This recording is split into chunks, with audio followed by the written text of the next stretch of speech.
Olá! A gente vai conversar sobre o modelo de integração sistêmica para empresas.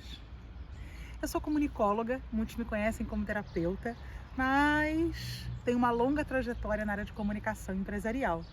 E nos últimos anos desenvolvi, junto com o Marco, a integração sistêmica, que existe para os atendimentos individuais, psicoterapêuticos, e existe também para a transformação de modelos de gestão.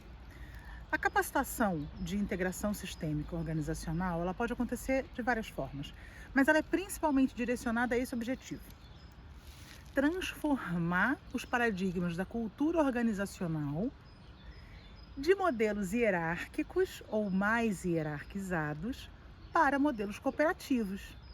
O que a gente descobriu em comunicação empresarial já há alguns anos, se sabe disso, né?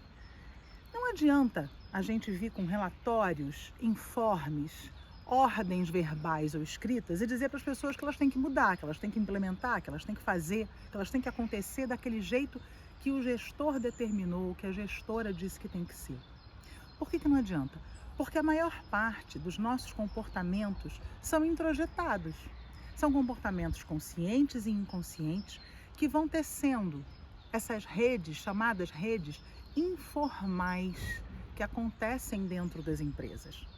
Então, como transformar essas redes informais com o apoio da rede formal?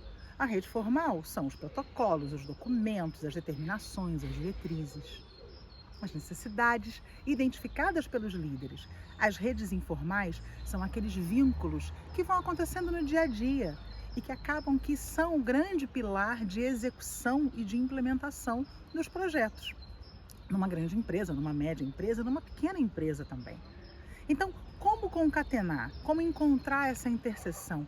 Como gerar comprometimento das pessoas, principalmente em âmbito de mudança? A integração sistêmica atua nisso. A gente usa 3 pilares: a comunicação, o design em sustentabilidade e o pensamento sistêmico complexo.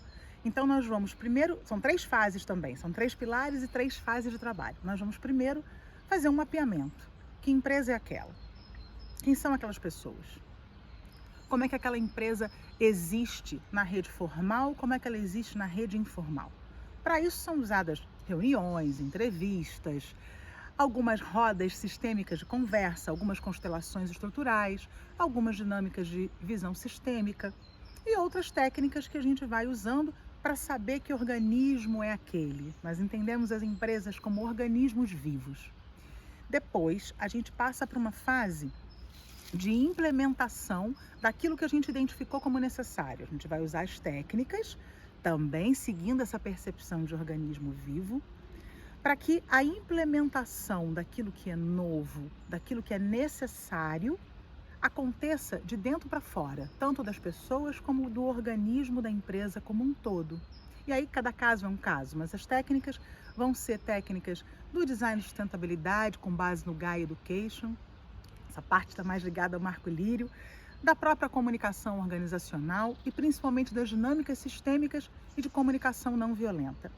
Na terceira etapa, a gente vai sedimentar essa transformação, capacitando os chamados multiplicadores internos, ou seja, as pessoas que tiverem introjetado mais aquela mudança, independentemente da sua posição hierárquica, porque aí a gente vai dissolvendo um pouco essa ideia de hierarquia, nunca completamente, porque o princípio de ordem precisa existir dentro dos organismos.